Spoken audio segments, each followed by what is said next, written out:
አመሰግናለሁ። የተከበሩ አፈ ጉባኤ፣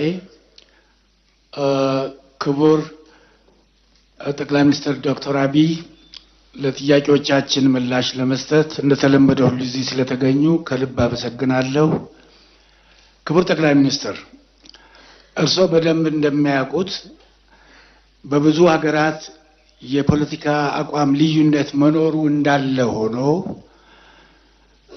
በሀገሮች ብሔራዊ ጥቅም ላይ ሁሉም አካላት ማለትም የፖለቲካ ፓርቲዎች፣ ምሁራን፣ የተለያዩ ማህበረሰብ ክፍሎች፣ አጠቃላይ ምልዓተ ህዝቡ በሀገር ጥቅም ላይ ይስማማሉ። በሀገር ጥቅም ላይ በብሔራዊ ጥቅም ላይ አይደራደሩም። ብሔራዊ ጥቅም መንግስታት ሲቀያየሩ የማይቀያየር ቋሚ እሴት ነው። ባለመታደል ሆኖ በሀገራችን ብሔራዊ ጥቅምን ከቡድንና ከስልጣን ጋር በማያያዝ ለሀገር ህልውና አደጋ የመፍጠር ሁኔታዎች ይታያሉ።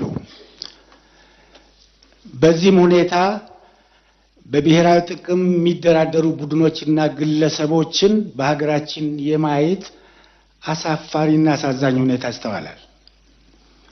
ክቡር ጠቅላይ ሚኒስትር፣ ይህን አደገኛ ሁኔታ ከመሰረቱ ለመቀየርና የብሔራዊ ጥቅም ጉዳዮቻችንን ለይተን በአንድነት እንድንቆም ለማድረግ በመንግስት በኩል ምን እየተሰራ ይገኛል? እርሶስ በዚህ ዙሪያ ለሁሉም የፖለቲካ ኃይሎችና የኢትዮጵያ ጉዳይ ያገባኛል ለሚሉ ሁሉ የሚያስተላልፉት መልእክት ካለ ብንሰማው ደስ ይለኛል።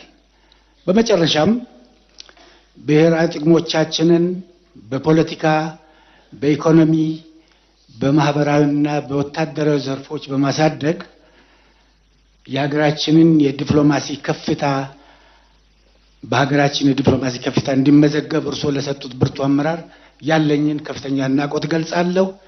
በመጪው ምርጫ ይህን እድል ለማስቀጠል እና ሀገራችንን ከፍ ወዳለ ደረጃ ለማድረስ የሚያስችል ሁኔታ እንደሚፈጠር ያለኝ እምነት ከፍተኛ ነው።